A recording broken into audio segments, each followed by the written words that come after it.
Alors là, on est chez Alpine. Je vais vous emmener voir Hervé Charbonneau pour une petite interview. Allez, venez avec moi, on y va. Entouré d'Alpine, un grand moment de bonheur. Ah oui, un moment aussi de souvenir extraordinaire parce que en 63, j'étais au Mans, jeune spectateur, et je regardais avec des yeux passionnés la M63, le premier prototype que l'on a vu aux 24 heures. Alors, cette exposition d'Alpine, c'est quand même rare aujourd'hui de voir un palmarès comme ça sur un seul plateau. C'est pas rare, ça s'est jamais fait. C'est la première fois que l'on amène réunis ensemble toutes ces voitures sur un seul site.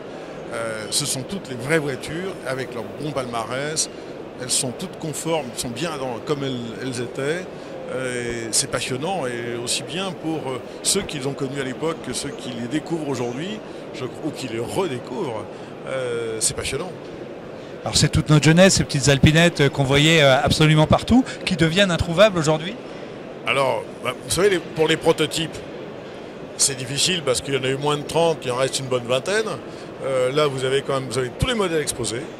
Et pour les berlinettes, on a amené les voitures marquantes, c'est-à-dire les toutes premières, les voitures de toute petite série, comme celle à roue à serrage central, les Q6 de fête, ou les voitures qui ont un très fort palmarès, comme celle qui a ici, qui a gagné la Coupe des Alpes 68 et le Tour de Corse 68 avec Jean-Claude Andruet, donc des voitures très fortes.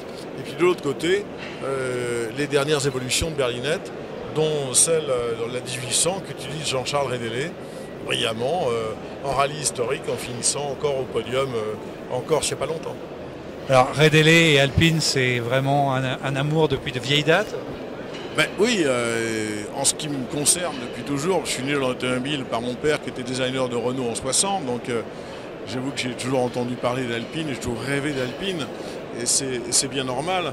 Mais je dois rendre hommage à Jean-Charles Rédélé qui a su conserver le patrimoine de l'histoire, retrouver les voitures qui n'étaient plus dans la collection familiale, les ramener dans le nid d'origine.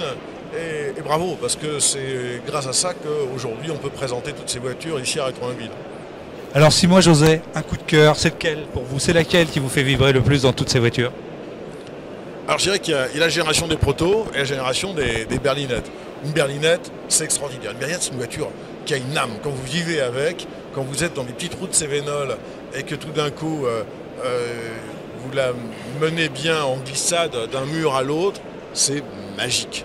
C'est quelque chose d'extraordinaire. Quand on a la chance d'avoir vécu ça, vous dire c'est formidable. Vous savez, vous mettez votre pare-choc avant le long du muret et la voiture elle glisse entre 80 et 120 sans frémir, malgré les trous, les bosses, ça passe sans problème. Vous mettez le nez dans la courbe, ça passe.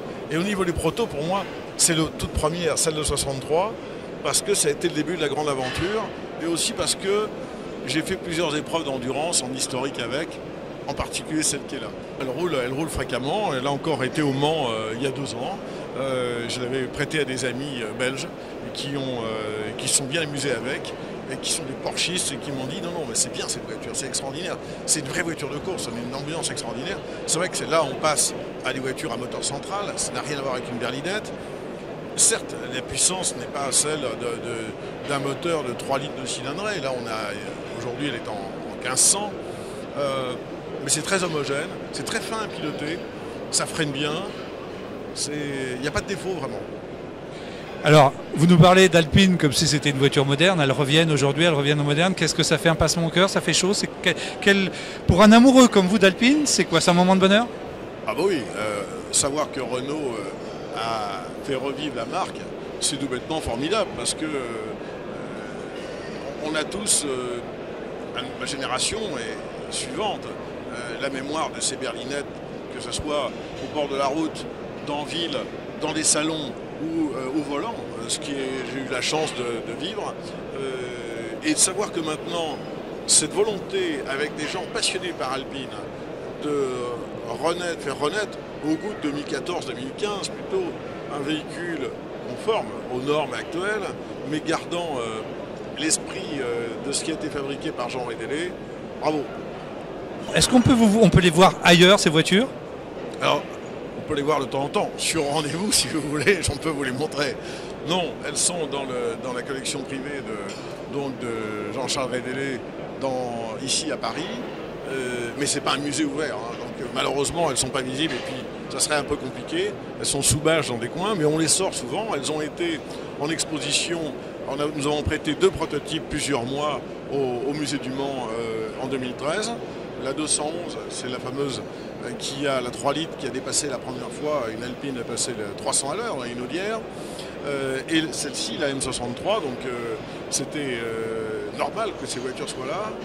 Alors moi je prends le rendez-vous avec vous également l'année prochaine. On vient vous voir sur le circuit Bugatti parce que nous, le circuit Bugatti, le circuit du Mans, c'est quelque chose d'important pour nous et pour tous les Sartois. Et Alpine aussi parce que je crois que Renault a marqué son empreinte. Merci de nous avoir reçus, d'avoir passé un moment avec nous et promis, on vient vous voir, vous nous passez un petit coup de fil et on sera avec vous.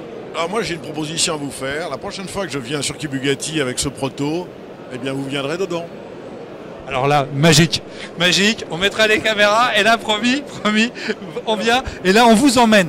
J'irai pas tout seul, je vous emmène avec moi dans un proto Alpine et ça sera un grand moment je pense. Vous aurez le son, l'ambiance, le passage en courbe qui est extraordinaire, le passage des vitesses qui est quand même extrêmement rapide avec les boîtes Hewland non synchronisées. C'est vraiment un autre monde, hein. C'est formidable. Alors le rendez-vous est pris, un baptême en Alpine, rien que pour vous.